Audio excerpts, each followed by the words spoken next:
Okay. You're able to hear me now. I don't know why. That's funny. Oops. There we go.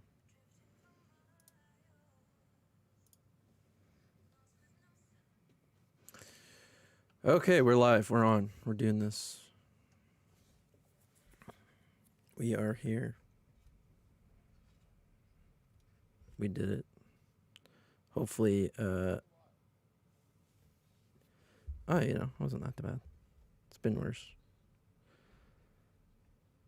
Hopefully, everything is good, audio-wise.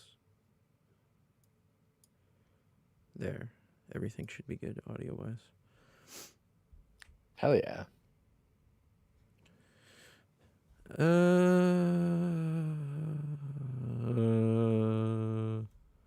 What are we talking about today? Oh yeah, UFC 261.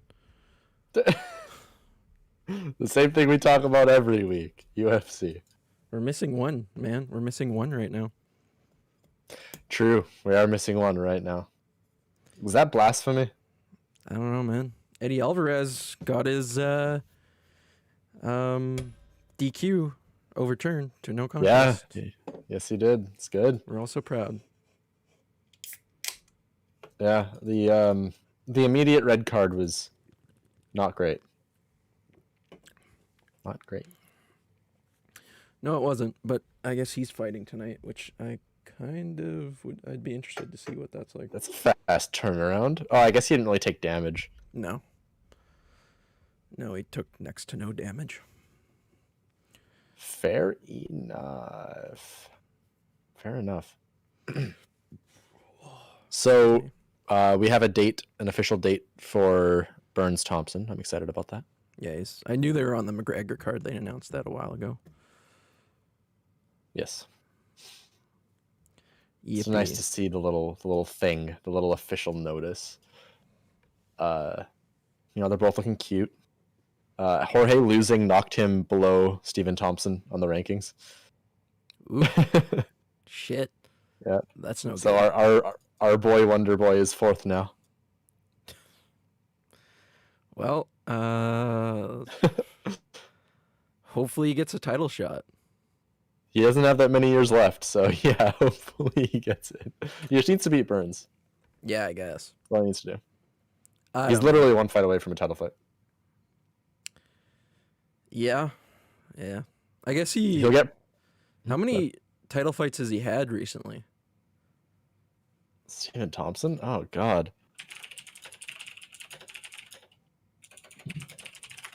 I don't think he's had that many, like, in general.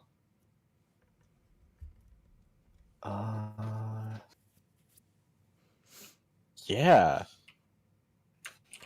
Because I remember he fought Woodley twice, and he lost both times. Yeah. I think fighting Woodley was the only title fights he had. Jeez. I feel like he's been top of the welterweight division for a long time. Yeah, he's like considered the biggest gatekeeper in the UFC right now, I'm pretty sure. Oh boy. See that word used about him a lot. Gatekeeper? Poor guy. Yeah, gatekeeper. That hurts. Like it shouldn't hurt because like that's people saying like you're literally like one of the best in the world. But like that hurts. Yeah. I guess it sucks because it's kind of like saying you'll never be the guy up for the title. Yeah. You just defend it as to who gets their shot, but you'll never get the shot. Yeah. And like what hurts more, right? If you're in an event that has a gold, silver, and a bronze medal, does it hurt more to get fourth or fifth? You know, it hurts more to get fourth. The closer you are, the more pain you feel. Yeah. I don't know. But good. He's fighting Burns. That's good.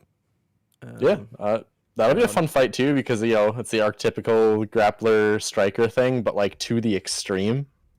because Burns is like very heavily jiu-jitsu based, and well, you know, everyone knows what Stephen Thompson does. Yeah. I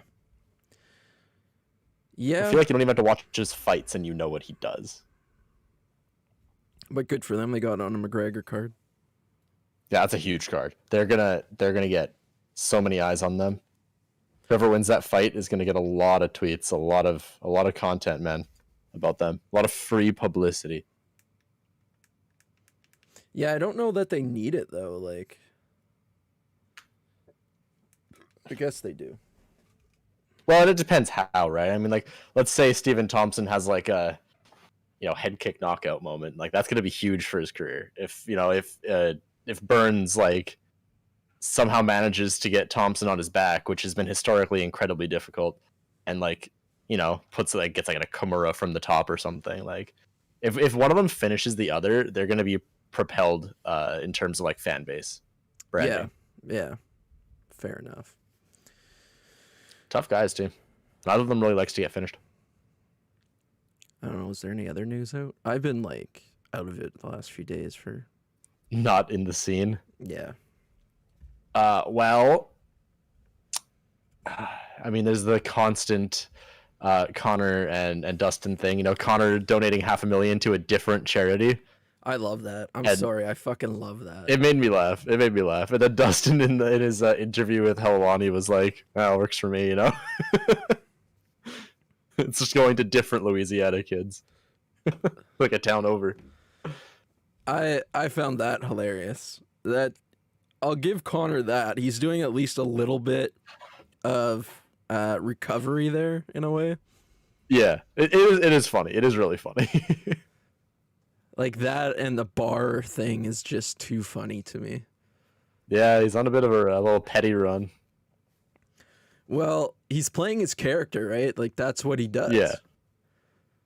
And I think that's going to make the July 10th fight even that much bigger. Oh, 100%. And it's interesting because it's actually been a while since he's been this guy. Like, it's been like a long while since he's actually been this McGregor. So yeah, well, it hasn't been since Khabib that he's had that fuck you attitude, I guess. Yeah, like he's been mad and he's been nice, but he hasn't been like edgy. Yeah. I'm going to stick it to the world. Yeah. That's nice to see, even if it's not really my like thing. It's funny. I like it. I personally like it. That's what I want to see from McGregor. That gives me hope. Yeah, no, I think it bodes very well for his potential success. That gives me hope come July 10th.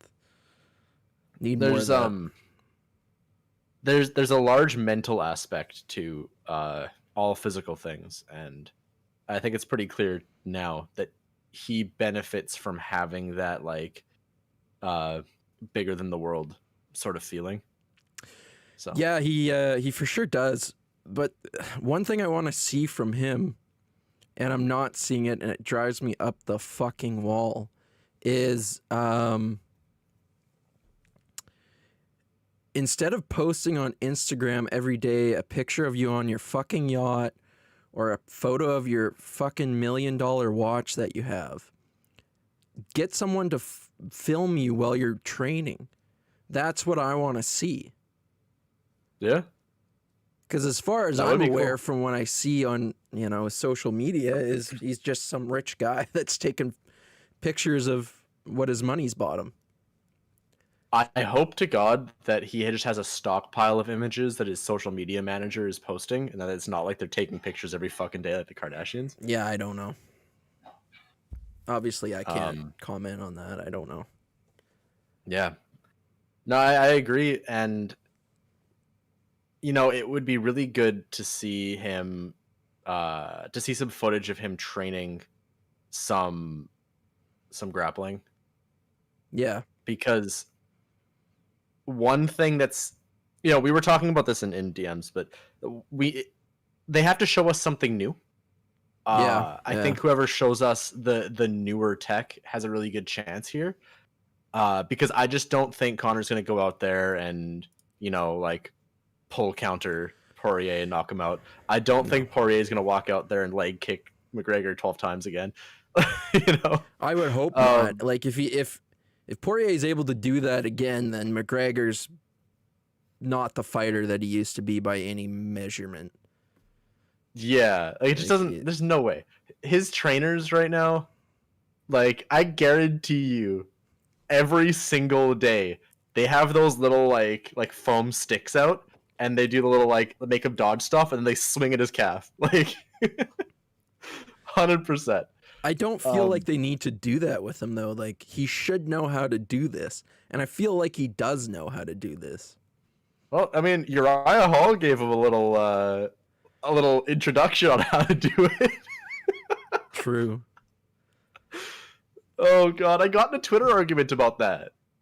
Why? Like what happened? Because Chael said Uriah didn't check it in a video. So there's all these people on Twitter who think that Uriah didn't check it. And if you watch the slow-mo footage, the kick comes out, Uriah Hall puts an arm out to block high in case it's a Superman. Yeah, and he angled his leg.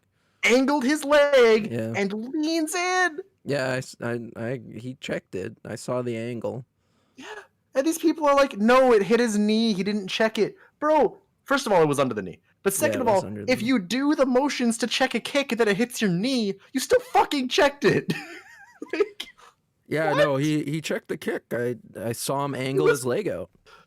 It was beautiful. Like, I watched that slow motion footage over and over despite how fucked up it was, just to watch Uriah Hall. Like, just to see his body, like, it was, like, actually perfect. Yeah. Fuck, man. And that was a really sad situation. But, like, the technique, like, I hope Uriah Hall doesn't feel too bad about it because he did, like, the best thing, you know? It's not his fault that the best thing broke a man's leg. Yeah. He looks so shook. I guess we can talk about that later, though. Yeah. I think we'll probably just do the main card. I think we're going to start unless there's a super exciting fight on the prelims, I think from now on we're just going to stick to the main card for stuff. I agree.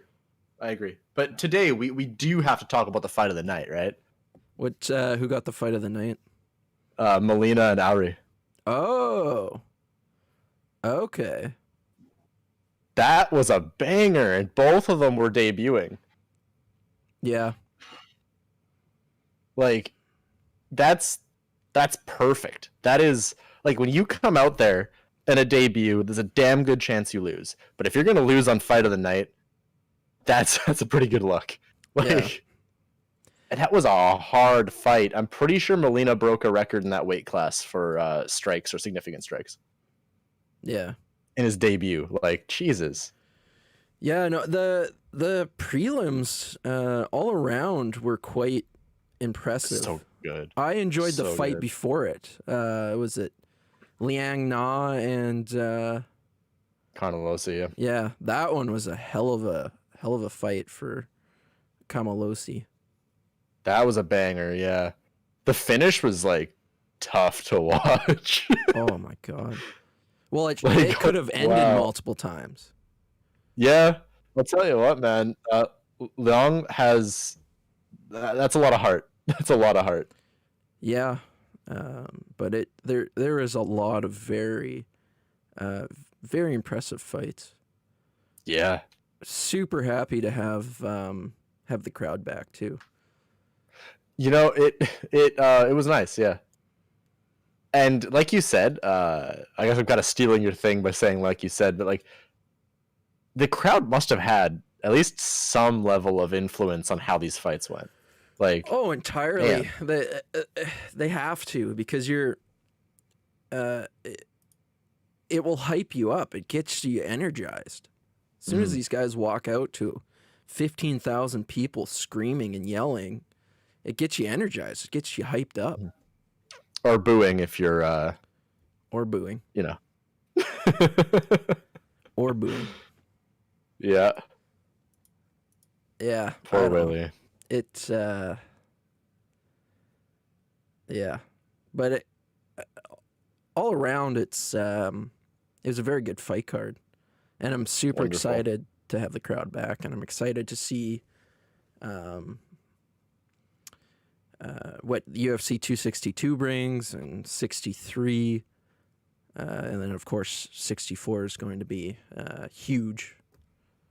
Yeah. But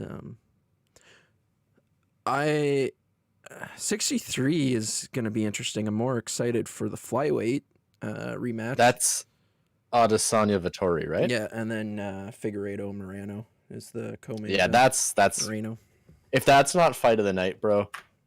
Like, well, if they do exactly what they did their first meeting, that was 5 rounds of just action. Yeah.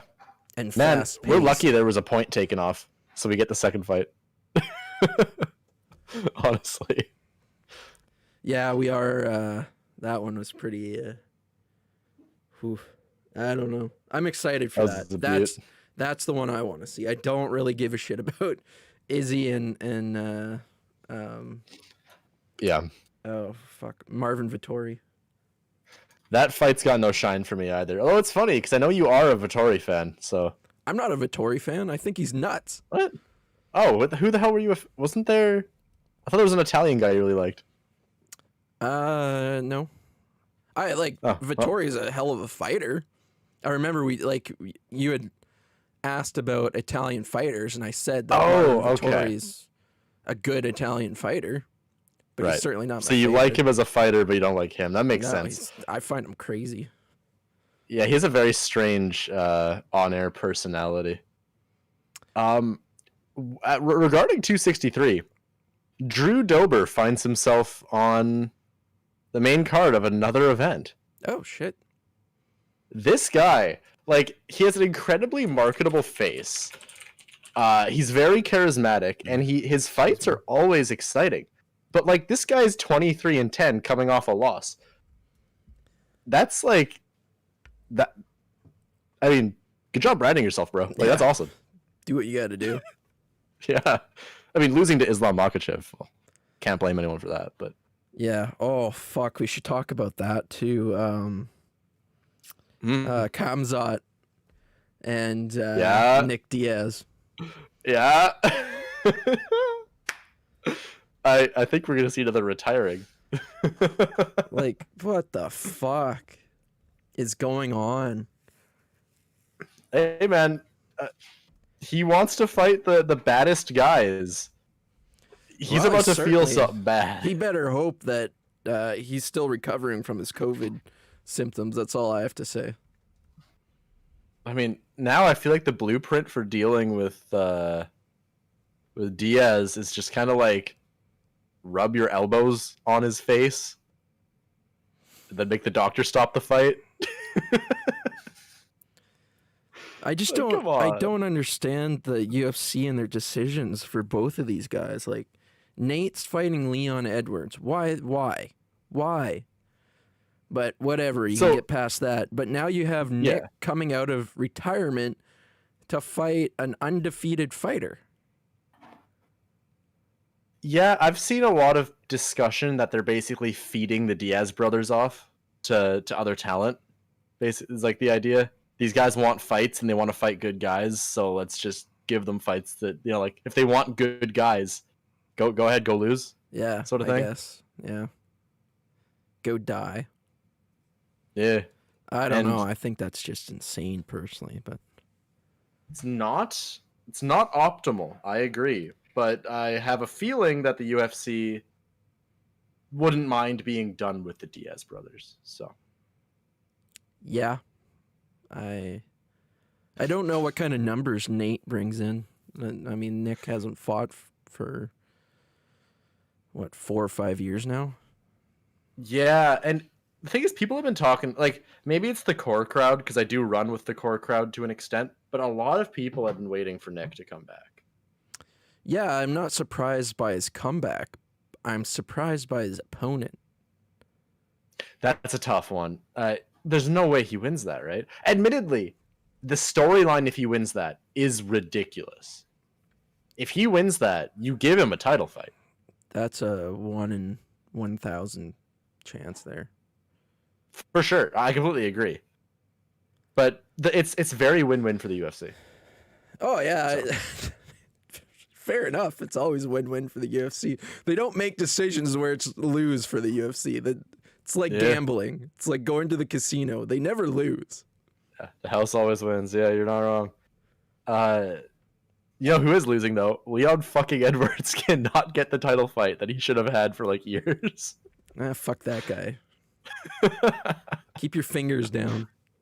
True. Stop thumbing people's eyeballs. I gotta imagine they have to give it to him now. After like he's gonna plow through Nate, and then you give him the Diaz fight, and then it's like now he gets the title fight. Now that he beat a dude that hasn't been here for half a decade, like now is the time. Hey man, it's not perfect. They have to, but this isn't awful. Perfect. It just works, you know. True. And we never even got Leon Edwards and Jorge Masvidal after the thing. Although Chael did talk about why that didn't happen, and I think he's right. Which was that he basically, if you let Jorge and Leon fight in the back, and then you give them a fight together, you're gonna see a whole bunch of guys fighting each other in the back or staging fights.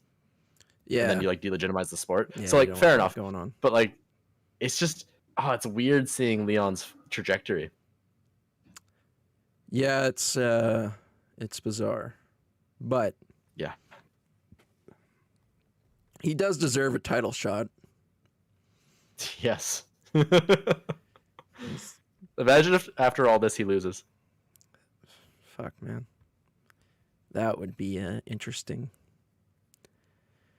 chain of events. I don't see it happening. Like, I just don't. There's not a scenario where I see him losing to Nate. Even if it went to the ground, I don't see him losing. I agree, yeah. I don't. Could be wrong, but I guess we don't know what he's been doing this whole time. Maybe he's about a spiritual and physical journey. I'll tell you what, he looks the best he's ever looked. How far that matters, I don't know. Yeah. Yeah, I don't know that it matters very much. I don't know. It's going to be interesting. It's going to be very interesting. What was the other fight? Oh,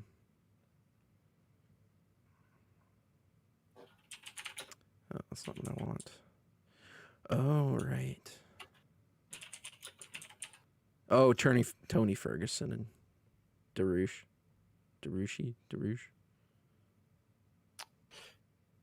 You know, I'm looking at Nick's career right now. Sorry to cut you off there, but this dude, he left at an unfortunate time. So he goes on a huge run, right? Yeah. He wins a bunch of fights. He loses to Carlos Condit in his prime. He loses to GSP in his prime. The no contest against Anderson Silva. Yeah. Like, I don't blame him for leaving after that that was a travesty. But wow, like he literally fought 3 like legends. Yeah. He's gotta wonder what he could have done. Yeah. Yeah, I don't know. He should have kept fighting, but yeah. Now I don't know that he's, how old is he? 37? Yeah. 37. That's tough. But who knows? Maybe he can pull off a miracle. Maybe he can do it. That'd be pretty cool. I'd be here for it. I'm also super happy. Super fucking happy. Damian Maia, Bilal Muhammad. That's a big one for me. That'll be exciting. That'll be fun. It's not Leon Edwards, but at least Bilal gets some type of opponent that's higher on the rankings. Yeah. Man, Damian Maia's next loss, does he retire? How many losses has he had? He's 28-10, and he's 43 years old, which is pretty old for welterweight. He's coming off a loss to Gilbert Burns. That's super old. That isn't just old. That's super old. Yeah, I gotta imagine. Mm-hmm. I don't see, like, what are you gonna be 45 fighting for the belt in welterweight? Like, I don't. Yeah, no, this will be probably his last fight. Hopefully, Bilal can get through him. I would hope he could. Yeah, I mean, retiring a legend, that's a good way to get your name up. Yeah, I suppose. Unless it's Uriah Hall, Anderson Silva. I always feel bad about that though. Like, you're retiring. I don't like to watch fighters get retired that way, you know? And I don't think it's something that should be celebrated, I guess. Yeah, it's one thing if it's not like that if everyone knows it's a retiring, it's kind of sad. Like, if you beat a guy and he retires, I don't think it's as sad. But the Silva thing was weird. I was just going to say, I've had to watch Anderson Silva get retired about 3 or 4 times now. And I don't want to. Because of all the trauma, he forgets. I don't want to watch it anymore. I'm tired. I don't want to see this anymore. Oh, God, yeah. And now he's boxing. Bro, he really hates himself. One of his sons, I don't know how many kids he has, but he has a son that's getting into MMA, and I'm like, wow, that's bold of you after the beating your father's taken. Well, you know, he'll have a hell of a trainer in his dad. As long as his dad's around and doesn't get too beaten and battered from fighting it all the time. He's taking a lot of hits. Yeah, I guess it goes, you know, it plays into the narrative of him being the GOAT. He just doesn't stop. Yeah, you ain't wrong. Like, yeah. I don't know. It's tough. It's very tough. But it just shows again, like I said, maybe this is just, you know, more in Anderson Silva's legacy of him being the greatest MMA fighter of all time, greatest combat sports athlete of all time. He just won't stop. Man's not stopping. This train is not fucking stopping. It makes my brain hurt to think about. And it probably makes his brain hurt to think at all now. So yeah, I gotta imagine. It's probably all not works. Good.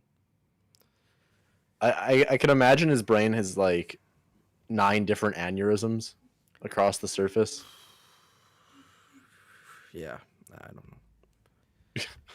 Fuck. I shouldn't make jokes about it. It's actually really bad. Like, we're gonna be hearing about Anderson Silva in like a headline in 10 years. Like, well, I think at some point he's gonna stop. Like, he just can't physically do it any longer. Yeah, I guess I'm just concerned that it's too late. You know, I wouldn't be surprised if the events are already set in motion. Yeah, I don't know. You have to wait and see. Wait and see what happens. If I had the things that happened to him happen to me, I would already be dead. So. Well, guess Chris Weidman got a little taste of things that happened to Anderson Silva. Did you see the clip, the Anthony Smith clip? It was actually really sweet. Yeah, the one where he's doing the interview and like he stops. What happened? In the background, you can hear one of the reporters yell, "He got Anderson Silva." He did. It's like, put the clips side by side, and it's the exact same leg break on opposite legs. Yeah. It's the exact same in every single aspect of it. Oh, God.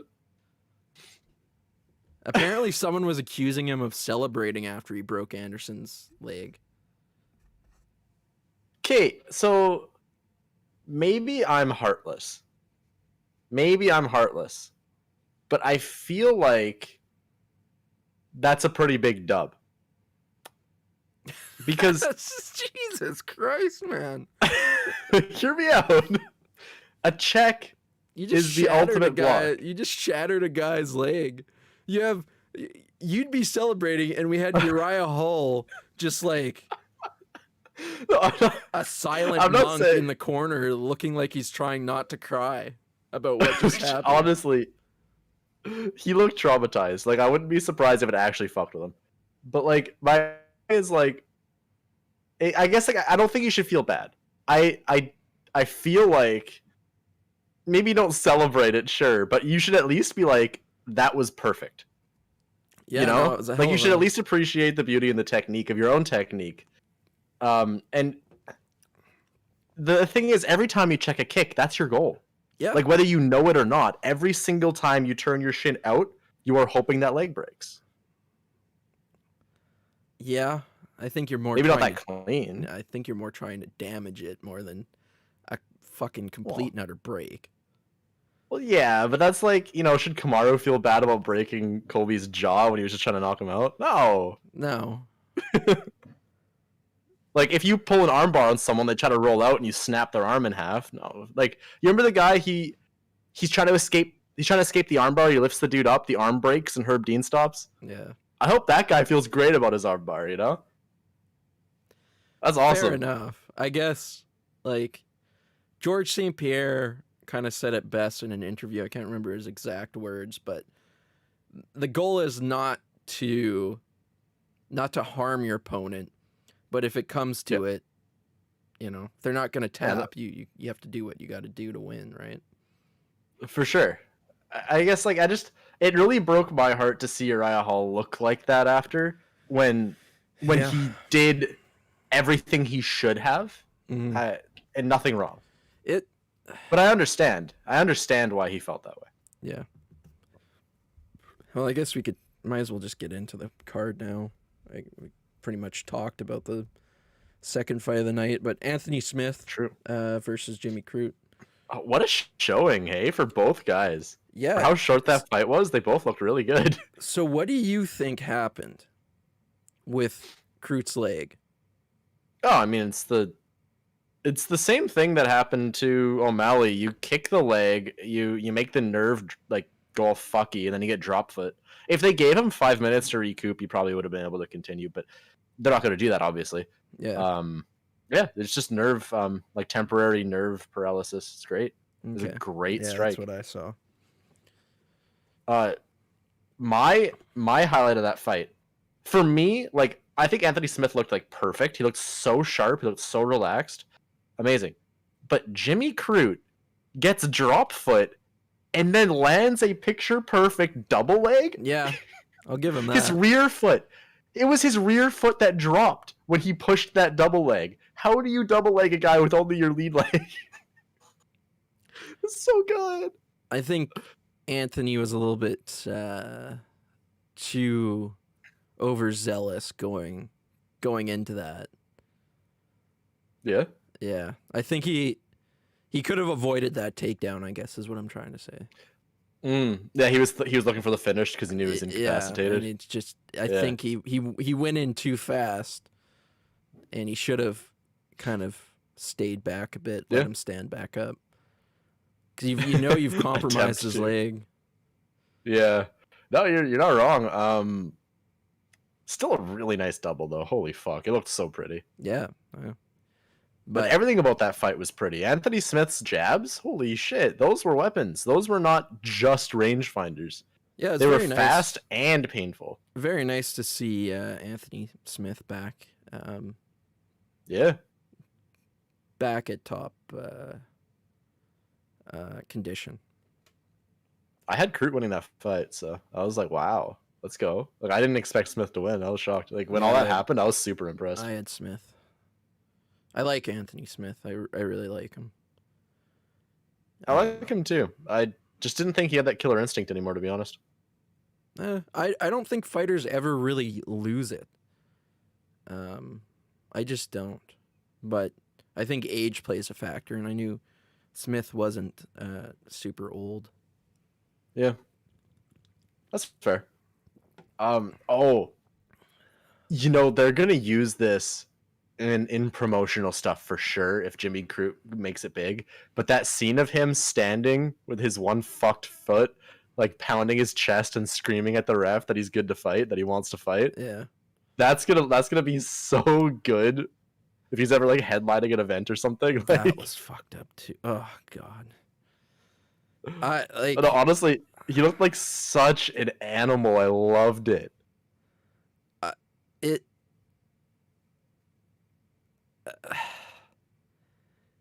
It gets hard for me to watch these things, man. Like, I love it, but at the same time, I don't, because I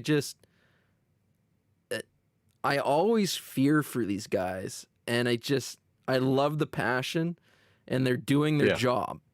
You can't tell a fighter not to fight; they just won't listen. Mm-hmm. But I'm going, oh fuck, you're gonna go in there compromised, and you're going, like, something bad could happen. Yeah, you're gonna get knocked out. Yeah. Like, there's no way. So as much as a a hype guy, I love to see it, but the flip side of it is I hate to see it, because I just don't want to see these guys get fucking injured in bad, brutal ways. Yeah. So I don't know. That's true. You're right. It's going to be great promotional material. They're going to use it, and it's going to be fun. But in my head, I'm going, fuck, guy, like, love the energy, but you're going to go in there and get knocked out. Yeah, you'd get fucking flattened. And honestly, if you're Anthony Smith in that situation, if they were to continue the fight, you don't even go for the knockout. You just beat his other leg up. Just let him fall. Take him What are down. you gonna do? Yeah, I don't know. Fuck. That's one of the bright sides though, right? Is because the fight stopped that way, getting kicked in the leg and getting drop foot like that, no permanent damage. Yeah. So no longevity lost for either of these guys in that fight. Yeah, you're correct there. If it had gone on, which it Oh, it would've been almost so did, bad. it would have been bad.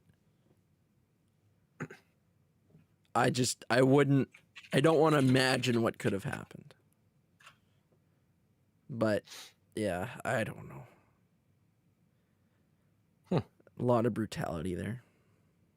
It was a brutal night. The whole night was less than 2 hours long. Yeah, but hell of fights, man.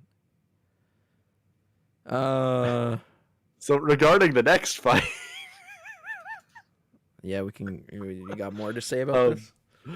I want to know what you thought of Dana's tweet. I didn't see Dana's tweet. What did he tweet? Uriah Hall is the first fighter in the UFC to win a fight without throwing a single strike. That was the tweet. Okay. Yeah. That was the only thing he tweeted about it. Sure. I mean, I guess Personally, I lost my shit. But the comments were just everyone being like, Dana, what the fuck? Delete this. I don't find that bad. What's wrong with that? Oh, they thought that they were like they thought he should be tweeting about, like, what happened to Chris Weidman is awful, and well, he probably, like, condolences. He said that. He said those things. Yeah. I don't see anything wrong with that tweet. I didn't either. Admittedly, it is a little brash. Hey man, cool. Uriah Hall had to put in absolutely no work for this win. True. Oh. All he had to do was check a leg kick, and it was dunzo. 17 seconds, 0 strikes. That boy's gonna be fighting in like a month, isn't he? Or in therapy. Man, Uriah Hall's a sensitive guy. Yeah. He's gonna have a lot of therapy. I saw him when he beat up Anderson, and he looked like he was about to cry. Well, to be fair, okay, imagine you're hold on. Oh god, I'm getting lightheaded. Imagine you're Uriah Hall, and you're stuck being the guy who go end Anderson Silva, and then your next fight is against another legend, and you break him. I'd be using it. Like, How else are you gonna feel? It's like you're a hitman. It's like Data's sending you out there like go Old Yeller this one, go Old Yeller that one. Like, oh my god. Use that for promotional. There you go. I take out the old guys. Yeah, like he's gonna be so relieved when they feed him like a new talent or something. He doesn't have to feel bad about breaking his toys. Like, Jesus. like how many people right now are probably like that's what he's known for, right? To anyone who's a fan of Chris Weidman, to anyone who's a fan of Anderson Silva, he's the guy who ended their careers. I mean, I'm a huge fan of Anderson Silva, but it doesn't bother me that Uriah Hall ended his career. Yeah, but that's like it overshadows anything else he's done. You know, that's what he is right now. Is Oh, guy who it broke overshadows what Uriah Hall's done. Is he's the guy who ended two legends. Yeah, like that is his legacy right now, and it very well may be if he doesn't end up like getting the belt or something. Yeah. I mean, it's not a bad legacy. True. Infamous. Not the best, but it's not bad. Could be worse. He just gets this 1,000-yard stare after his fights now. That's what like he looks like he's having issues. Again, I shouldn't be laughing, but it is really funny. Like I gotta go pray at the side of the octagon here for a bit. oh god. He just drops to his knees and just like stares, blank face. It reads like a WWE like promo. Like something really bad just happened to a wrestler. Yeah. And he just stared. And it's like, oh my lord, man, that's so tough. It's harsh, but fuck. It is what it is at the end of the day. It's poor guy. I hope they're helping him with this. Like I hope Dana has something for him. They're getting him therapy. Well, yeah. Like he's clearly affected. The only help the guy needs is feed him more old people. Eventually he'll become numb to this and none of it will matter.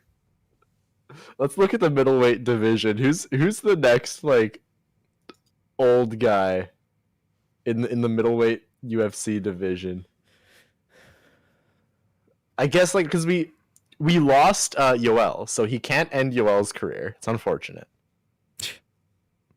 It's unfortunate. Swear to God, if he ended your Yoel's career, that would be something. That would actually be kind of cool. That'd be one to be proud of. I'd be like, wow, holy shit. How old? Well, Jared Cannonier's almost 40. That's the next one. How old's Jack Hermanson? Hold on. My computer's Jack Herman. I feel like he's got to be somewhere up there. My computer does not work all of a sudden. Let's go, dude. Here, I'll look it up.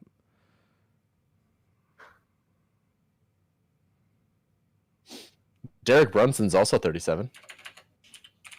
No, we got to leave that to Kevin Holland to finish his career. Oh, Jack's only 32. Okay. He's pretty young. I like Jack Hermanson. Yeah, he's a decent fighter. That guy has like nothing but bangers, to be honest.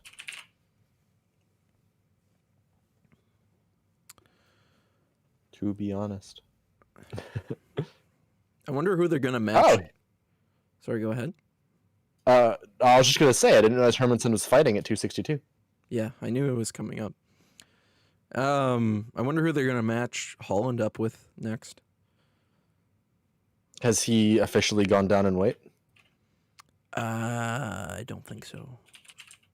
We'll have to see, right? Because that was what he said he was gonna do, and yeah, I don't know that he needs to go down in weight. I don't think that's the proper answer to this, but Well, we'll see. I mean, if he can handle that weight, I think he'll run the division. Like, well, I mean, not run the division, but he'll be up there. He'll be a top 5 easy in that division if he can handle the weight. how do you get through Kamaru Usman? How do you get through Colby Covington? Well, that's the thing. Like, I don't know if he does go through Kamaru Usman, but Kamaru's he's quite the specimen. Dude, he only needs a few more wins before I'm looking at him as like the number 1 in the fucking like promotion. Like, he's getting there for me. He's a killer. Who's that? Usman? Yeah. I'm huge on Usman right now. Huge. I like Usman. Yeah. I'm not huge on him yet, but he's definitely deserves to be where he's at. My thing with him is he's always evolving. Like, he has yet to show up to a fight and like be the same guy. Yeah. And that is crazy at his age, with his injuries, with his level of success. Like, if anyone's gonna coast, I'm happy to see that him and Ngannou are together. Yeah, with Mr. Trevor Whitman. Yeah. That's a trio. That's a power core. Man, I like Justin Gaethje. He's a nice guy, but fuck, he's a dork sometimes. True, but why? What brought that on? Just Trevor Whitman, and then he was at the event there, and he just looked kind of stupid sitting in the crowd. I don't know, just my own personal opinion of things. So actually, regarding Justin Gaethje, you just reminded me. He apparently when Rose Namajunas beat Joanna last, he cried. Apparently, he was at the event and he cried, like happy tears. Yeah. And he got like roasted for it or something. And so he got his vindication, and he was out there on Twitter being like, "I knew she was the best in this division from that day. Y'all roasted me, but I was happy for her, and I knew this was coming." Yeah. Ugh, I don't like Rose. Hell of a fighter. Don't like her. She's fucking nuts. Like, she's prison yard crazy. Like, you look at her wrong, and you're gonna get fucking shanked. I will admit, not the type of person you expect to come from Taekwondo. Taekwondo is not usually a place you see killers, you know? Yeah, fair enough. But fuck. Oof. She scares me. Yeah. I don't like her shaved head either. Her buzz cut. I'm hoping that she strings a few on here. I'd like that. I don't. I hope fucking JJ or Whaley comes up and I didn't think Whaley would go out like that, bro. I feel like was that the next fight? I can't remember if it was Shevchenko or her. I can't remember which one. We did skip a fight. So it's Shevchenko that's up. You okay? You having a problem right now? Yeah. Sorry, on my end, your screen had frozen, and then it just came back. Okay. Might have been a me issue. I don't know. Oh. But yeah. I guess we didn't talk about Andrade, eh? Yeah. Well, Shevchenko does what Shevchenko does. That's really all I had to say about that one. Bro, she hit him. She hit her with the Khabib. The Khabib. Yeah, put her in a crucifix and elbowed her face in. Oh, yeah. Until the ref stopped it. I haven't seen a crucifix in a while. That was harsh. I love it. Crucifix is one of my favorite positions in like the entire sport, but woof. That was beautiful. I love Shevchenko. It was like I was starting to cringe when those elbows were coming in. It was like they're short elbows, not that heavy, but like fuck me, in the same place, you can't defend yourself. I love Shevchenko, and I think this is all going to lead to a Nunes Shevchenko 3. Imagine going 0-3 against Nunes, though. Holy hell, that would feel bad. True, but I feel like at a certain point, who else are you going to give both of them? Yeah, no, you're completely right. I think it'll happen too. I just also think it's gonna be 0-3. I don't know, man. She got a split decision the last time. It went from unanimous to true. split. So maybe this true. time it will be, a win. That's reasonable. It's evolution. Yeah. I mean, I would like to see it, I guess, but like, I don't know. I'm a pretty big Nunes fan. A shakeup would be nice in that division, but well, you know how I feel about Nunes. I like Nunes. She's a good person, but I'm not a fan. Really? Oh, dude. She goes in there and she just kills people. She mauls them. It's not even pretty. Fucking Char loves her. Char loves her like I love McGregor, so I kind of... Oh, really? Yeah. Okay. See, for me, it's every time I see Nunes in the octagon, I feel like someone just threw a child into the tiger exhibit.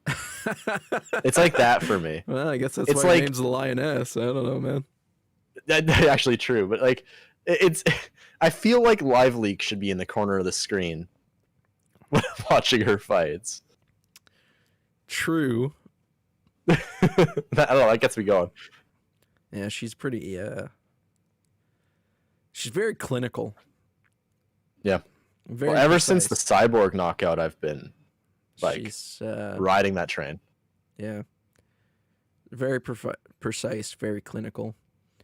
Actually, I'll keep this till later. I was gonna ask you something, but I'll keep it till later.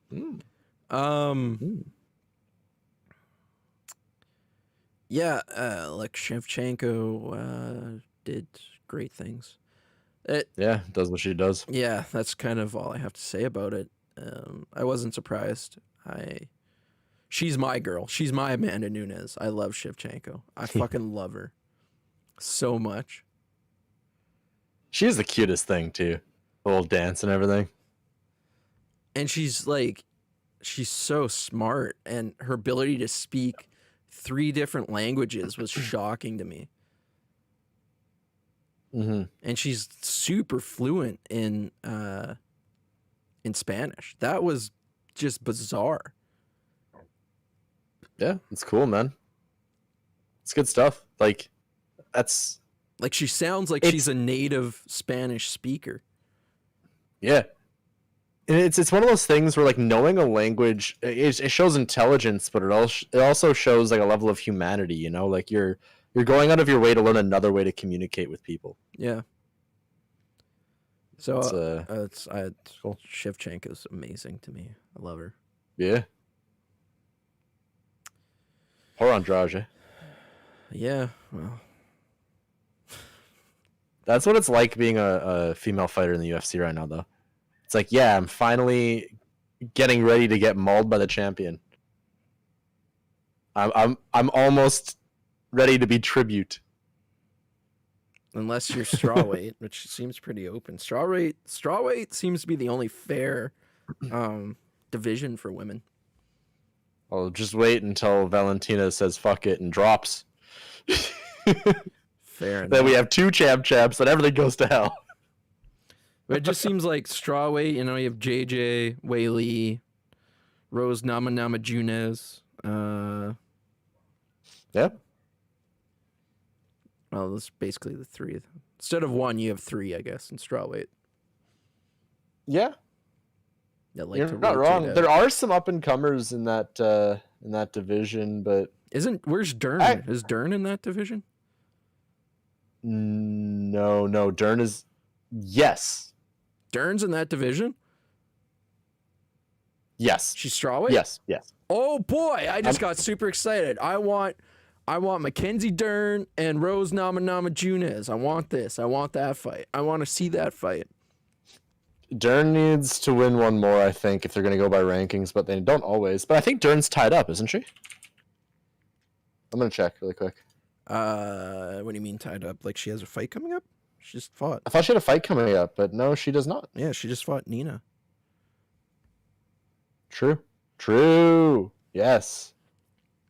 So she's number She has 5 in the quite division. Quite the degree. Quite the degree. What the fuck am I saying? Quite the win-loss. Isn't she like 11-0 or something, or 11-1. 11-1? Huh. Cool. Yeah, that is the place to be.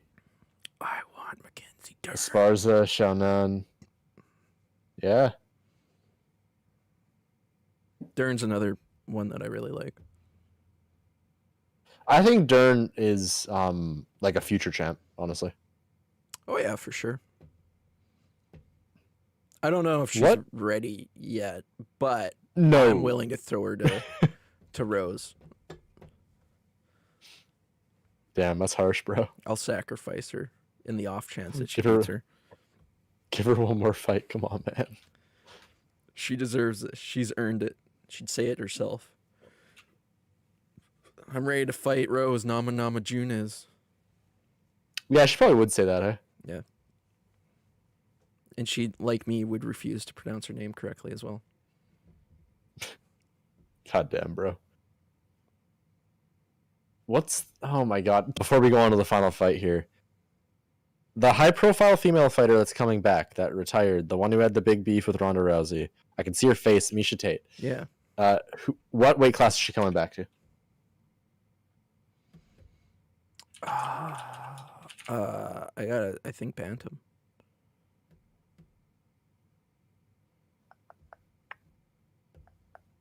She's fighting. She's a big girl. She's fighting Marion Renault.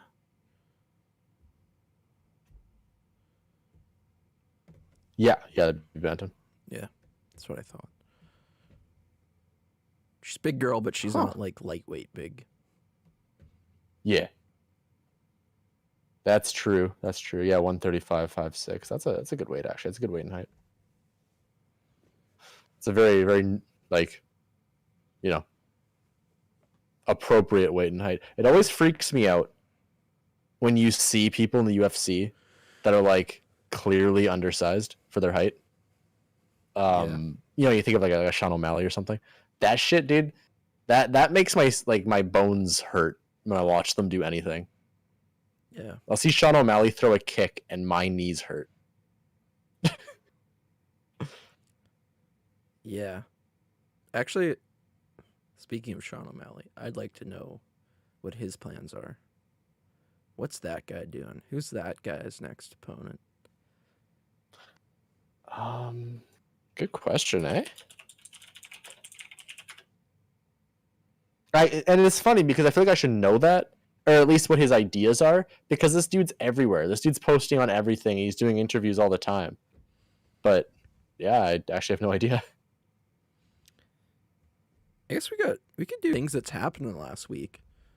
There's like a lot that's gone on. Because you got the Logan Paul and Mayweather got announced for June. I'm not gonna lie, dude, I missed like all of that because again everything froze up. Oh. I said we got the Logan Paul and Mayweather fight come June. True. You had thought they would actually give it to Jake and they didn't. I did. I think Jake's still gonna get that fight, just not first. I thought he would be more eligible first. Hey, regarding Logan Paul and Floyd, they're doing a really weird catch weight. I can't remember the details, but if I remember correctly, it's like Logan Paul can't be higher than like 160 or 165 or something, which still gives him like 20 pounds on. What? Pretty sure. First of all, I'm pretty sure they're making him cut a lot of weight. But I'm pretty sure they're still giving him a huge advantage. They're not gonna. Logan Paul at 160 would look like a fucking stick. Maybe it was 170. It's like I remember it was low. I just thought it was low, but I always forget certain details. So we'll see here. Yeah, because he was 200 pounds when he fought KSI.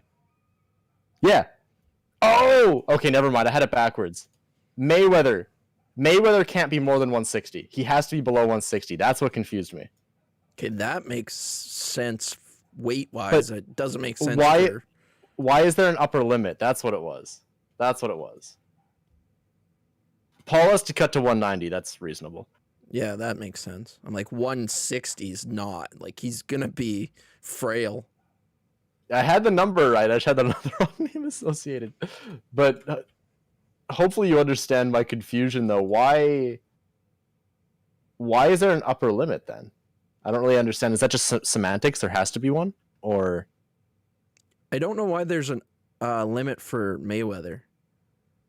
yeah. Like that, because you're fighting a guy who's taller and heavier than you. Yeah, I don't know. It's all weird. But boxing is a place that I don't understand. How tall is Mayweather? Is he 5'9"? Let's find out. Or is he shorter? Oh God, it gave it to me in meters. Oh, I don't know my own. Ah. 5'8". 5'8". Okay, so Logan, I think, has got about 4 inches on him. Yeah, that sounds about right. Maybe even 5, So, actually. I don't know. This whole thing strikes me as very strange. Why? He's got 6 inches on him. Jesus. I'm scared of what might happen if Floyd Mayweather actually gets hit. I don't think he will, but it'd be really bad if he did. Logan beats Mayweather. Yippee. And then Jake looks like the dumbass. But if Logan beats Mayweather, it's like, bro, you gotta put him in the hospital. Like, you gotta get that dude a fucking MRI. Like, Yeah. Oh fuck. Mayweather made the choice to take this fight. Mayweather makes a choice to keep fighting. So, no sympathy for me there. Do you think it's gonna be legit? Like, this is boxing, so we do have to talk about that. Like, or do you think this is gonna be an exhibition? Oh, it's an exhibition. All Mayweather's fights are exhibition. Fair enough. Yeah, he said that Certainly, himself. He's only fighting exhibition. Takes a bit of the shine off the idea because that means, you know, Paul can't do anything. Well, I don't know what the rules end up being. Like, the McGregor fight was an exhibition, as far as I was aware.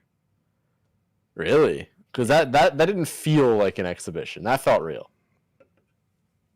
The thing about an exhibition is generally you're trying to avoid knocking somebody out. Yeah.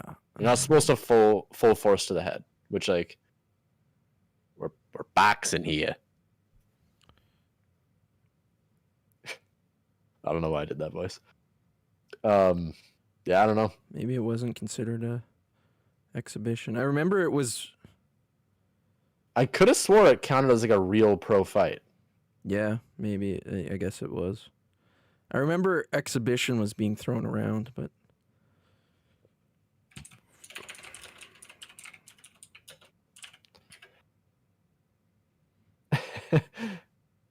What wording did you use when you looked up this? Because I assume you're looking it up right now. What wording did you use in Google? I just searched up the fight itself. Because I just typed in "was McGregor" and then it auto-corrected to "was McGregor versus Mayweather an exhibition." Did it actually? Yeah. Dude, I think your computer's listening to you. That's crazy. That's impressive. That's why I thought maybe someone in the local area had also searched it.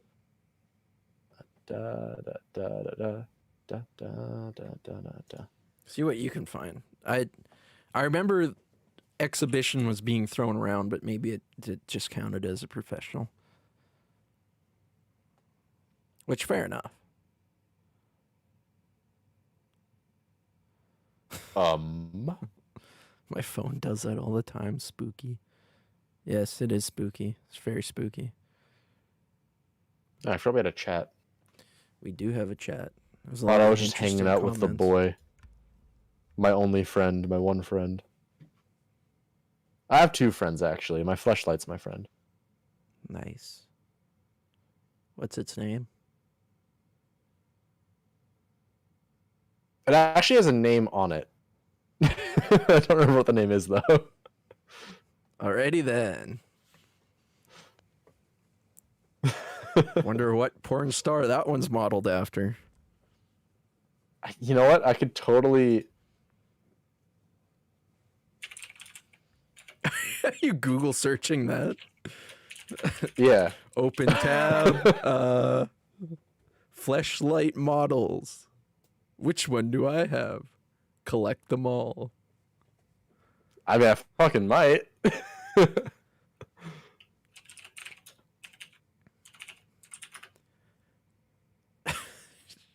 Jesus.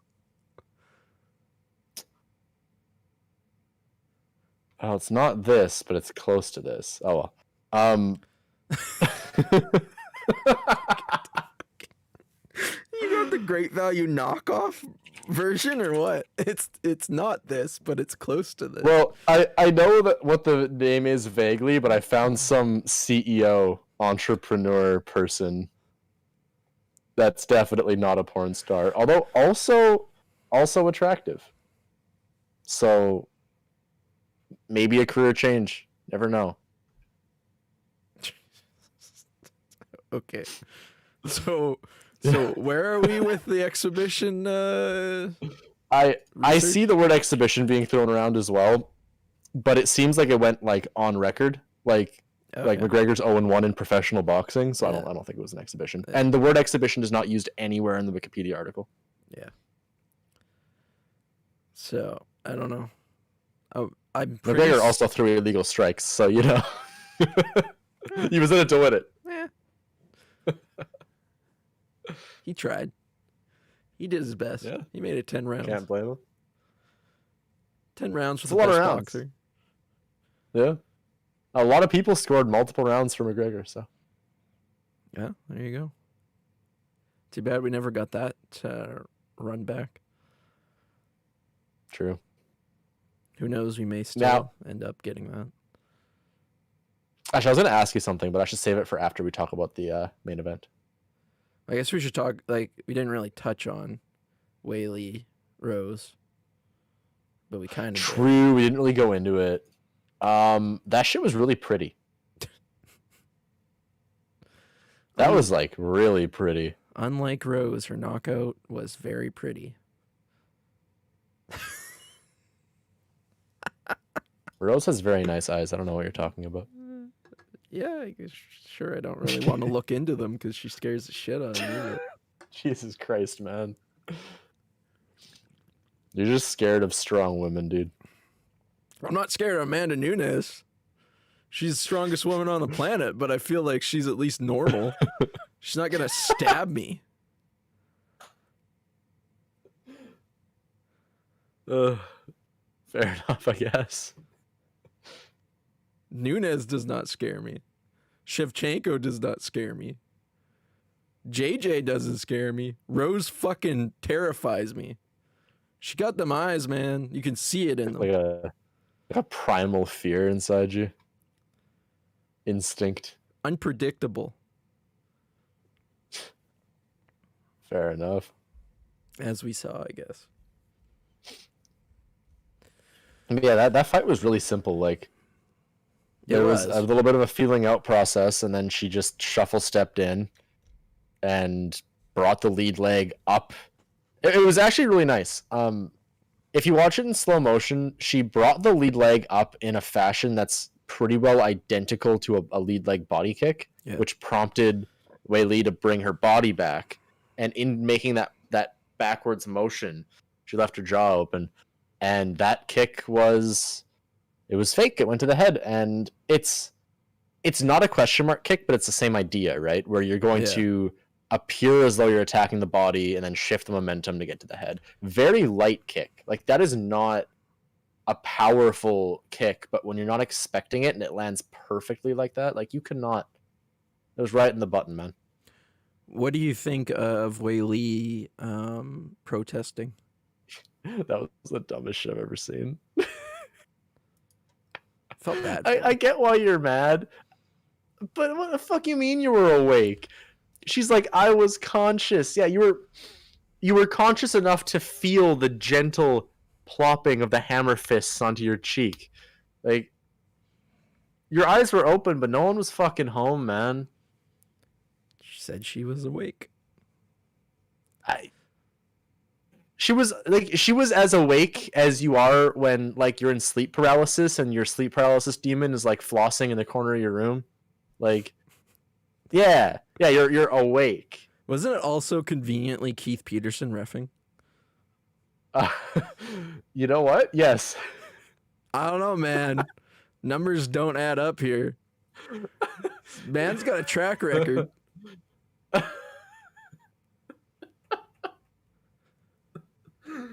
Joe Rogan didn't think to ask about how Keith Peterson smelled. Jesus Christ. What was he smells like cigarettes and something else? Yeah, and alcohol, yeah. Keith Peterson's creepy, man. I thought it was really cute after that fight when the coach went up to Rose and Rose was like crying and he's like, I've been telling you, told you you're the motherfucking best. He's like, who's the best? He's like making her like say it. That was her husband. And that she's was like, Pat Barry. Oh really? Yeah, that was her I actually didn't know they were married. I don't know her yeah, that was her well, husband. That makes it even cuter, to be honest. But pretty certain that was Pat that said that to her. That was really neat. I like that. I'm the best. Questionable, but yeah, you did it today, kid. Kid. Pat Barry, huh? That is quite the age difference. If it's that Pat Barry. Yeah, it is that Pat Barry. It is that Pat Barry. Oof. She'll retire from the UFC just in time to help him out with his PE-related dementia. It'll be great. Yeah, I think he'll be fine.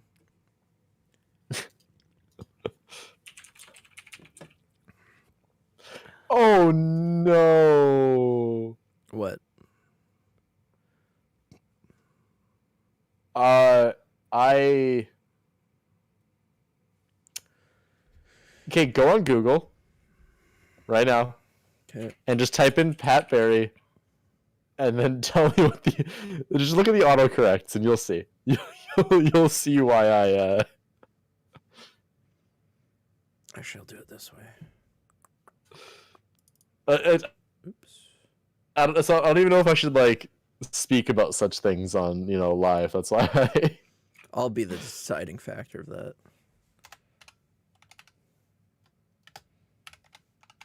Oh God, what's happening now? My shit's being fucked up. Oh, yeah. Yeah. No, that makes sense. Yeah. That makes total sense, actually.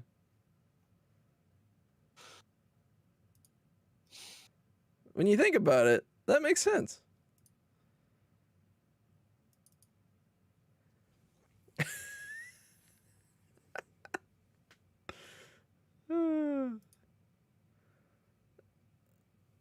When your wife's just a little too young. Yep. I wonder if that's legit. I don't think so. Now I feel like I gotta do some quick maths, some quick research.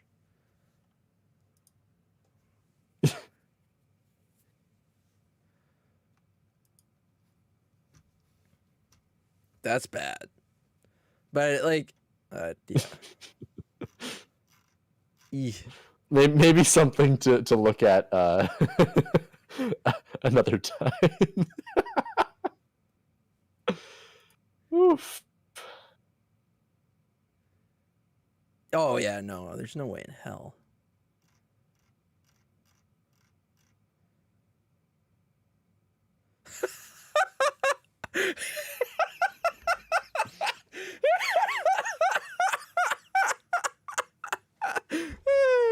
What? I was reading Rose's Wikipedia page, and I was looking at the personal life section.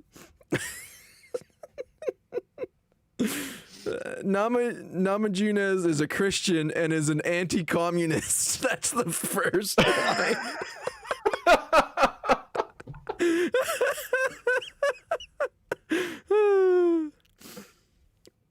You know, and if anyone is just listening to this and not like actually watching, they're gonna be really confused about why neither of us was saying anything because we both grimaced for like 30 seconds. Yeah. Anti-communist. Actually, you know, ever since she knocked out Wei Li, communism hasn't existed. This is true. She cured it. It's over. I mean, I guess she talks about it from the aspect of her ancestral homeland, Lithuania. And Lithuania was torn apart by the Soviets. It's pretty awful. Yeah. It's about as bad as it gets. I mean, maybe not like Ukraine bad, but like, you know, about as bad as it gets if you're not the Ukraine. Better dead than red. Yeah, when she said that, I was like, ooh, I don't know about that one, dude. Like, bold marketing decision. I guess she means it. Yeah. You hear that a lot from people in the Baltic states. Like, just staunchly anti everything communist. Yeah. Yeah. That was Are you having interesting. fun in your research? You look just enthralled. Yeah, well, it was just all about her comments about communism. It was getting pretty bad there, but better red than dead, or better dead than red. Jesus Christ. Let's it would have looked really bad if she said that and then lost. So let's just be glad that she won. I'm not glad. You're not going to convince me that this is a good thing that she won. Poor little Wei Li, sweet as a button, gets knocked out and then just gets insulted for being Chinese. True. Although the insult came first, but true. We don't have a fucking clue what Wei Li's views on communism is. Not a clue. Just because she's That's Chinese. True. Well, she should not have said what she said. What Rose should not have. It wasn't good. I didn't like it at all. I thought, what the fuck? I mean, when I heard it, I laughed for a long time. But it was still bad. It was messed up in my head. Even if you mean it. It's just not... It's not a good look. But... probably, popular with a lot of people, though. Yeah. I'm sure there was a lot of people that loved it. She'll join Jorge at a Trump rally. Yeah, and then Trump will go and call Putin and have a nice chat and pretend that communism is doesn't exist. It's all good.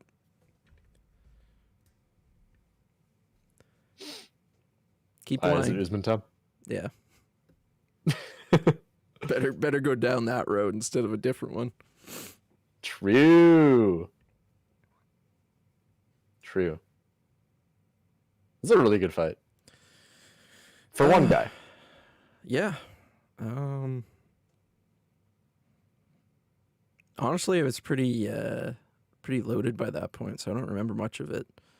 I just remember Usman being dominant, and then that was a beautiful knockout. It felt to me like Masvidal was really trying to like feel things out the first round, and it like he was throwing jabs and he threw these two flying knees that were really dumb. Like, I mean, he's the fighter. I'm not the fighter. This guy has like 50 pro fights. Like he's doing things that make sense. But from a third party perspective, he was throwing flying knees that had no hope of ever accomplishing anything. He was going to hit Usman's massive pecs, and one of them did. One of them missed, and one of them hit him in the chest.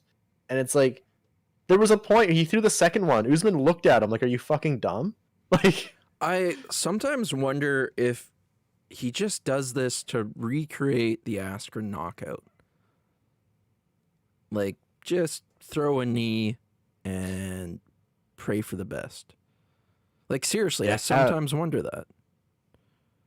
I don't know. And Masvidal was doing that thing where he was keeping his hands low, like, and you keep your hands lower against a wrestler, but he was like dropping them to his side and smiling and leaning in, and all the classic like boxer taunting. And yeah, I feel like you got to earn that. Like in a given fight, when you're fighting a killer, you don't just start out that way. Well, it sounds like he treated this like he was fighting Nate Diaz or something. Yeah, as if the only threat was the takedown. Yeah. Well. That's what he said, though. After he got knocked out, he basically said he didn't know Usman had that type of power. And I don't understand how the fuck you don't know that. Look at Kobe's jaw, bro. Like, how... He was saying in their first fight he had pillows for hands. You guys were in the clinch for 25 minutes. Yeah. Like, where was he going to get the power from? I don't know. I just found that very ignorant from him. That wasn't surprised impressive. Me. It surprised me with his experience that he said that he didn't realize Usman had the type of power that he does. What the fuck are you watching? What the fuck are you doing? Like, it's not like Usman has the best boxing technique of all time, but that guy throws. We've seen his rear straight. That is fast and heavy. His overhand clearly is too. He's got a hell of a striking ability as well as a hell of a wrestling ability. The dude trains with Trevor Whitman. You think they weren't working on their boxing? Yeah, you really like your Trevor Whitman, don't you? Hey man, he turned Ngannou from guy who throws big punch to guy who pieced Stipe apart like he was a fucking like rookie. Okay, well, first off, he turned Ngannou from guy who throws big punch to guy who defends takedown and still throws big punch. No, did you see the technique, bro? It was so good. He was actually like, he hit Stipe and didn't just like fucking go after. Yeah, I know. He didn't go crazy on it. He was smart. But I don't believe it took a lot to get Ngannou there. I think the foundation was already there. Well, yeah. All I'm saying is this guy has a good track record. Yeah. There's more than just Ngannou, but like, yeah, he's one of the most respected boxing coaches in MMA, and like, there's a reason why Usman was there. And let's do this to you. Who's Poirier's coach? He trains with Masvidal, but I can't remember what gym that is. Oh, that's scary. Why am I looking there? I should be looking here. I should know the name of that gym. Oh yeah, fuck. American Top Team. Oh, he's part of American Top Team. I don't know who the coach is there for striking, but yeah, he's ATT. Connor gotta go train with Khabib for a while. Dude, I know everyone's just kidding, but Kevin Holland in Dagestan for 6 months, it's over. This is true. It's over for these hoes. He's gonna come back with a beard that's like 8 inches long. Hoes. Well, it'd be nice to see if that did happen, but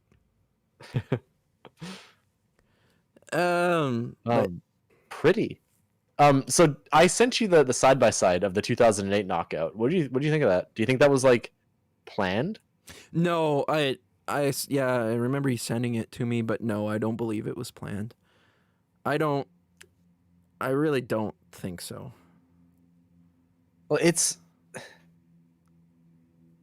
I don't know if they necessarily rehearsed that as like a knockout, but the idea, I don't think we've seen Kamaru do that. He might have already had it in his repertoire. We just didn't see it though. Because like it's a pretty basic concept. Because he's got like, I don't think they're gonna go that far back in footage for Masvidal. I just don't. That's the only other KO he has, right? I mean, I suppose. I I guess. I actually do agree with you. I do think it's more likely that that's just a generally good concept to jab, fake the level change, but rip the guard down, Yeah. and then throw the overhand. So for context, for anyone who's watching who doesn't know what we're talking about, I probably should have just like prefaced it this way. In 2008, Jorge was knocked out by the exact same sequence that he was knocked out with here, which is throwing a fake jab that goes to the right side of the head from a orthodox opponent, grabbing the wrist, ripping the guard down, which fakes the takedown, makes him drop his other hand, and then you throw the overhand right. And because you have all the power that you're coming forwards as you fake the level change, the overhand is one of the heaviest punches you could throw ever. Yeah. I mean, it's very possible that they did look at that. I mean, if like that's his only other knockout, right? But I guess it depends on what Trevor and Usman had planned for this fight. Yeah, I guess we'll never know. Was he headhunting? It's a trick that Khabib used a lot. Yeah. Well, Khabib had a lot of tricks. The guy's got a fucking arsenal of shit. Yeah, I like Khabib. You know I like Khabib, but I will admit it looked a little bit prettier when Kamaru did it. Khabib's version of it was very like, it's a lot like Beneil Dariush's striking, where it was very kind of like drunk uncle looping punches. Yeah, he'll like dip his head down to fake the takedown, and the arm comes way behind it. But man, Kamaru looked pretty in there. He did. He looked good. Look, he's on track to being one of the best welterweights to ever grace the octagon. Oh yeah, props to him. Oh yeah. You know what? One thing I do want to say before we get to whatever question you had for me, and then I assume we're finishing after that. What did you think of how Jorge handled the knockout? Because I was super impressed. Such grace.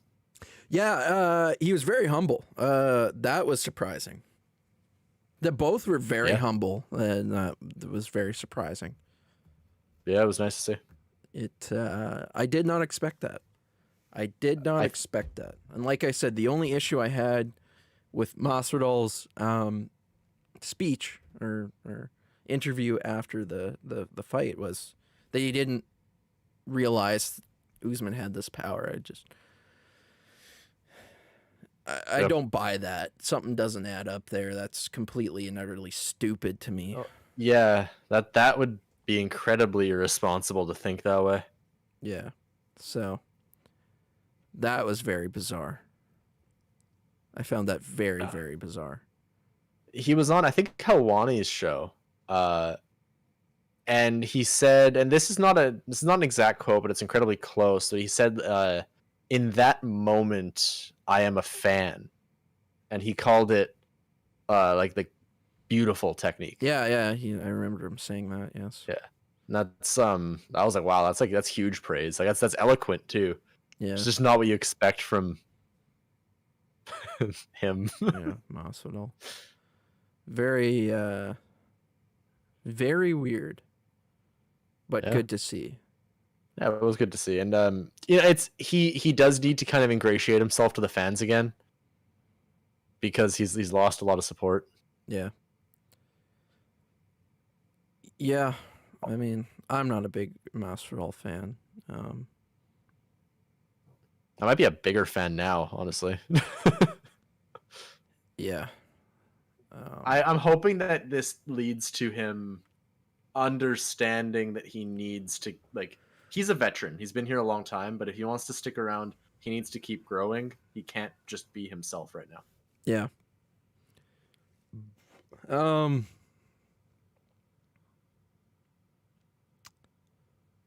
Um, What's up? what did you think of the Jake Paul shit that went on? It just seems so forced. I don't believe for a second that Cormier actually went over there mad about the disrespect. I don't believe for a second that Jake Paul would be stood face to face with an actual mad Cormier with no rules. You know what I mean? Like, to me, that was something that was either planned or they both knew they were putting on a show. And it benefits both of them, mostly Cormier, but both of them to put on that show. Uh, I just, it is what it is. I guess I don't think it was real. Okay. Yeah, I could see Cormier going over there and giving him a piece of his mind. I don't think Cormier is above that, but The story goes that he was like threatening Jake Paul, not yeah, just like, I "Hey kid, don't you're a cunt." I don't think Cormier is above that. I guess like the guy's like 40 or something, man. Like what? Come on, man. I guess you're a fighter, and now Jake Paul's a fighter, but like what? Come on, man. But I don't know why he would do it, cuz here's where your idea doesn't add up for me. I don't know why he would do it. I don't know why the UFC would want it done, because it benefits them zero. Nada. Not a damn way. It does not benefit the UFC. I could see Cormier doing it for his personal brand. It's a good way to keep your name relevant right now. I maybe he was just really mad about the way Woodley was treated. There's no fucking way he's mad about Jake Paul calling him fat boy and challenging Yeah, him. no, Like, that that Cormier gets that on a daily basis, unfortunately. that guy had to go lose to John Jones over and over. He's dealt with some shit. But I mean, to be fair, the way that Woodley was treated was very distasteful. Yeah, it was just fucking weird. Like, I don't think I have much interest in seeing MMA guys fight boxers at all at any level anymore. I'll watch it because I have to. I won't pay for it. Not that I was paying for it anyway. You can go fuck yourselves, but I won't pay for it. If you want this to be interesting, you got to do both. Do a two-way exhibition set. You're doing both sports. Then I'll watch. Then I'll care. Sign for 2 fights. Sign one contract for 2 fights. One in the boxing ring, one in the octagon. And then you have my attention.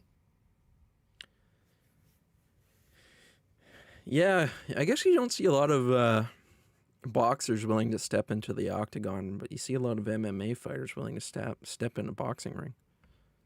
Yeah. And people keep pointing to Shields, which, first of all, what Shields is doing is absolutely admirable, but Shields is also training her ass off for a long time. Yeah. Very excited to see her fight. Oh my God. We'll see how well that plays out for her. We'll see how well her training's. Yeah. I have high hopes. But we'll see. It's a different world. I love her. She's historic. She's done something that no other boxer has done. Not even like on top of it, she's a female boxer. So love her. She's young too. But when you go from boxing and you realize, oh fuck, there's a whole nother level to this where I can be taken down and drowned. If you're not ready for it, if you don't, you can train, but if you're not ready, truly ready, it's going to scare the shit out of you. Yeah, and there's so many intricacies in both wrestling and jiu-jitsu. the sort of thing where you could be doing those sports for years and you still don't really get that level.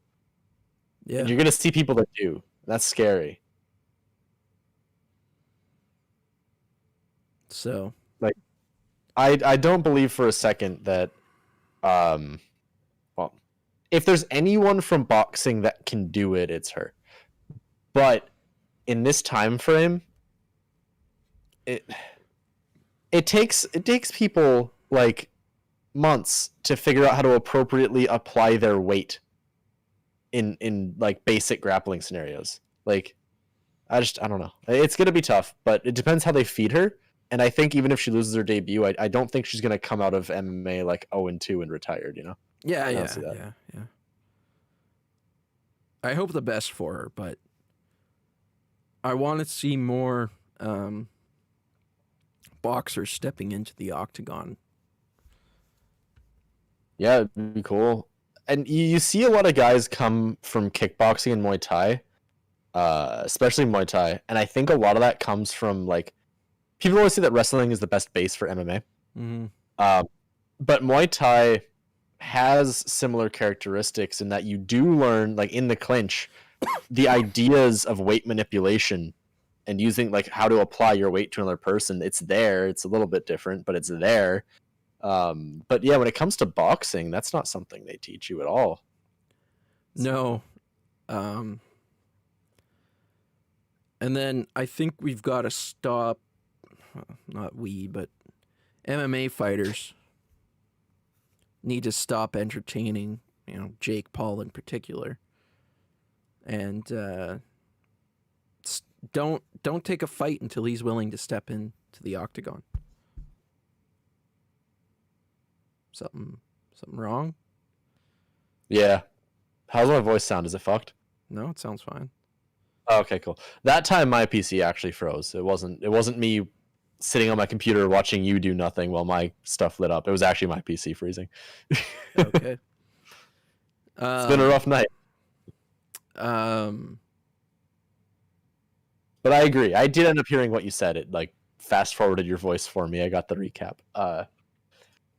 Yeah, they need to show some respect for the sport. Because all they're like, I'd be saying to Jake, you claimed that you've done wrestling, because he's claimed that he says that he's done wrestling. He can wrestle. Yeah. So then my thing to him would be, all right, stop fucking bringing MMA fighters into the boxing world. Come into the MMA world. It'd be nice. And stop picking fights with him. Let Tommy Fury beat the living shit out of him. That'd be really fun. That'd be such a massacre. Oh my god. Tommy's going, yeah, let's do it. He's gunning for it. And I'm with him. Like, that's a fight that makes sense. Put that boy out. Stop fighting guys who are retired. Stop fighting guys who only fucking wrestle. There's a time limit on this shit. He can only do it for so long. The shoe's gonna drop eventually, and it's not gonna be that far from now where he needs to fight a real boxer. Like, I don't know what his idea for his next opponent is. I guess he called out Nate Diaz. I think that was a name that he threw out. But how is Nate Diaz gonna pull guard in a boxing ring? Yeah, he's not. I've seen Nate Diaz drop so many fucking times. Yep. The amount of times I've seen Nate Diaz on his back, hoping that his opponent comes down to his level. Yeah. So you're it's gonna like a slightly more interesting Ryan Hall. You're gonna have fucking 20 knockdowns in a boxing match because Nate's gonna drop. Yeah, I mean, you just gotta have a special rule set where there's no 3 downs TKO, and you're good to go. Like, what the hell? I don't know, bro. I don't know. I do not get it. This is goofy shit at this point, but yeah. Goofy is what it is. I mean, some of it's fun. Like I said, I'm not interested in watching it. There are ways they can entice me. If you take one of the better strikers from MMA and put them in there, maybe Yeah. I'll be interested in that. And there are some guys I could think of, but like it'd be really, really fun to see a guy like Adesanya do it. A guy who has kickboxing pedigree. Yeah, I guess. And who's Adesanya, not terribly undersized. Yeah, he would be the correct size for Jake. Yeah, or someone like in that level. But again, now you're fighting someone who actually knows how to use their feet, and that's the biggest issue. That's what all this comes down to for me. These guys don't know how to do the footwork. And it's the same idea as not knowing the basics of wrestling. If you've learned different footwork, it takes so long to unlearn it, to apply new techniques. Like, Jake isn't so bad that you can go in there with poor footwork, but good punching technique and knock the kid out. He's better than that. Yeah. Well, we'll have to wait and see, I guess. Yeah. But I want to see him fight an actual boxer. Yeah, that'd be nice. You know, I did hear that that Tyson Fury's next fight is off. So, you know, negotiations are open. Who was Tyson Fury supposed to fight? They were talking about him fighting. It wasn't official. I thought Anthony Joshua was. Anthony Joshua, and his manager came out saying that they're getting stonewalled by Joshua's camp, and that it might be Wilder again that they end up fighting. That's weird, because that's a huge fight. That's a huge fight. I don't think it's true. I think they're using it as a negotiation tactic to be like, oh, Joshua's camp is fucking us over, and then they, you know, all the public pressure comes down on them to sign the dotted line. Yeah. Because it's like, are you really gonna fight Wilder again? Yeah. Who wants that? Okay, I kind of want that. Actually, now that I think about it, I kind of want that. That was a really funny experience. Yeah, I don't really care. There was like 2 months after where he was still making excuses, and it was my coach's fault, and it was the walkout gear was too heavy. Like, homie could probably squat like 3 of me, but he's like 10 pounds too much. I'm we have to do this. You have no option in this. And I said this to you. We are live commentating Social Gloves, and you have absolutely no opinion, okay, I'll do it. No option. You can bring whoever you want. I don't care, but this is gonna happen. Hold on, I'm going on the Fleshlight website right now to find out the name of the girl I'm bringing. There it is, Annika Albright. Yeah, that's who's coming with me to Social Gloves. It's gonna be 2.5 hours of you with your Fleshlight and me going, wow, look at that. Yep. Look at this high level boxing. I should just tweet at her and see if she wants to hang out with us. Chat's asking, does she have a sister? Asking for a friend. No, but you can buy a Fleshlight too. Yeah, there's lots of options, apparently. Many. Too many. Doesn't Riley Reid have a Fleshlight? Fuck, probably. I didn't care about the name. I cared about the fact that that one came with really interesting lube.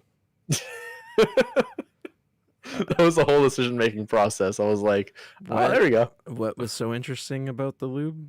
It was fire and ice. There's 2 different ones as opposed to like normal.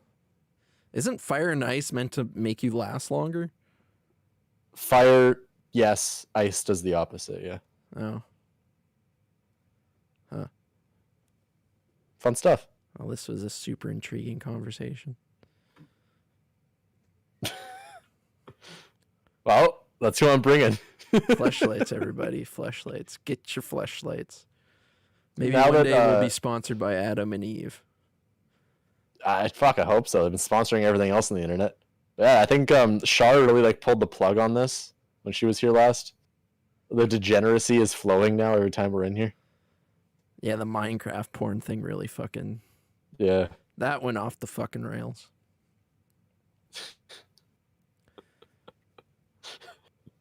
How many people watch Minecraft It's still porn? funny. It's still funny. Has absolutely nothing to do with the topic at hand, but, you know, how many people watch Minecraft porn? You're the one who brought her, bro. We're just gonna completely go off the rails here, and this has turned into a variety podcast. Fuck it. You know who wouldn't talk about Minecraft porn? Annika Albright.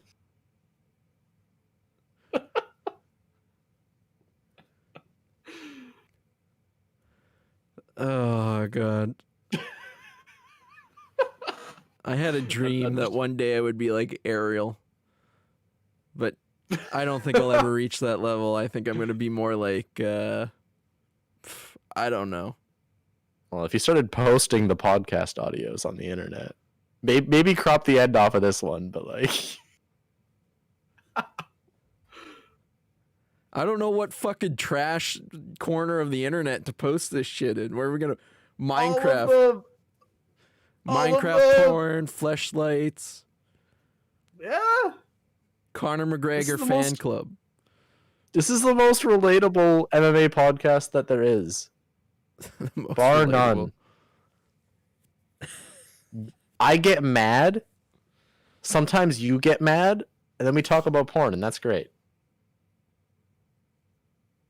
That's how life should be.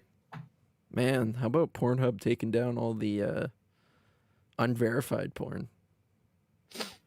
Oh, godsend for me. Oh, yes. I was all over that site. You only like the verified shit? You don't like the homemade stuff? Or the re-upload? I was half the homemade content. Okay. It's all me. All right. Any more topics of discussion? Oh man. Honestly, I can't really think of anything. We talked about the events coming up. I'm excited. Everything looks good, but I really think we need to see more people get brain damage to have more to talk about. Yeah, I don't know. This Saturday's fight night card kind of is very meh for me. I don't even know who's on it. It's Reyes. Oh, it's Reyes. Yeah. I like Cub Swanson. That's the only fight I care. Well, I mean, that and the main event are the only two I really care about. Good old Cub Swanson. I love Cub Swanson. I still remember when I was still getting into the sport when he had that fight of the year with TKZ. Oh, yeah. That fight, bro. I was talking about that fight for weeks. I love Cub Swanson. And then I guess we got... would have been Sandhagen Dillashaw. What do you mean would have been? That fight got canceled. What? Yeah, Dillashaw got headbutt by a sparring partner. His elbow's busted up, like his elbow. Fuck, his eyebrow is like literally a cut, like across the whole fucking thing. I shouldn't laugh, but that's kind of funny to me. I don't know how it happened. Like, it's one thing to get headbutt. It's another thing to have a cut that's literally... looked like fucking... He looked like Diaz. I forgot about that. 2 years out of the octagon, you get fucked up by your sparring partner. Yeah. Oh, apparently, they're just moving the fight. Like, it's still going to be Sandhagen Dillashaw. That's still happening, but yeah. So that was announced today. What's the main event going to be then? Are they just scrapping it completely? I think they said the main event's going to be the Watterson fight. Oh. That was the most disappointed "oh" I've ever heard in my life. Oh. Who's Karate Hottie fighting now? Fuck, I don't even remember. I I guess just saw the chat, man. What the fuck?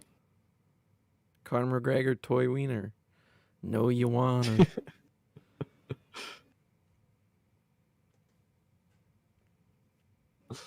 Oh yeah, no, I don't even know who she's fighting. I guess I can check Sherdog. Usually Sherdog knows things that I don't. All right, Karate Hottie, where you at? I was kind of excited for Dillashaw. Oh yeah, Rodriguez. Huh. That's an interesting fight, actually. Yeah, very interesting.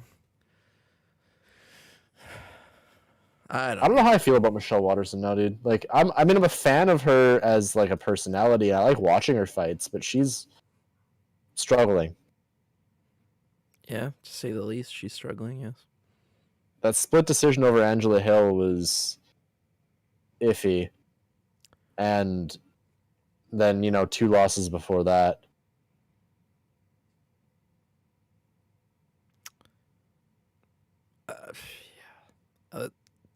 I'm not excited for this fight, I'll be honest. I'm not excited. That might be a whole write-off for me. Yeah, that's a we're gonna have a Bellator special that Monday. Is that the what's the date on that event? May 8th. Oh yeah, then May 7th is the Uber Bellator event there with Yoel and Yep. isn't it Rumble? Yeah. God, it's gonna hurt to watch one of them get knocked out, but there's no way it ends any other way. True. Someone's gonna die in that ring. Yeah. Oh well. Yeah. Oh well. Well, that's just the way it goes. I don't think. What do you want me to say here?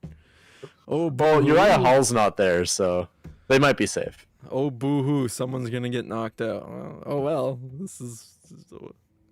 These are old men, dude. Yeah. Their brains are already like, they should already be donating their brains to science. Before the inevitable. Be like Jake Paul and claim that your brain's already showing signs of CTE, but we all know that. When he walked that back, it was so funny. Did he walk it back? I thought he just ignored it. Yeah, no, he straight up like there was like an official statement of him like rescinding that. What a dumbass. It's because well, at least I think, again, gonna quote Chael here. He said that there have been instances in the past where individuals have talked about having signs of brain issues, and then whole promotions have fired them because they can't.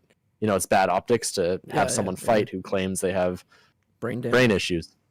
So he figures that it probably, first of all, wasn't true, but second of all, that's why he probably like walked it back. But yeah, like, how would he fucking know? I know we should be ending the podcast here, but how would he fucking know? He doesn't. Why would you randomly get CT and MRIs done? Like, no, you didn't. He doesn't know. He said it just to make himself look cool. Hey kids, guess what? I'm risking my body. I have brain damage.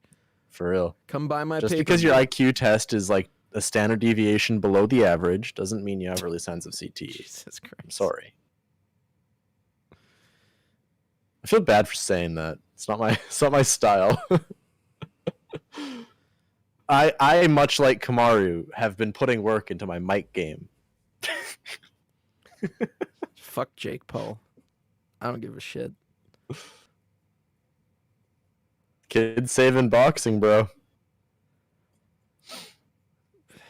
Yeah, he's saving a version of boxing, yes. Mm-hmm. We're all so proud of him. So That's happy my boy. to be witnessing this.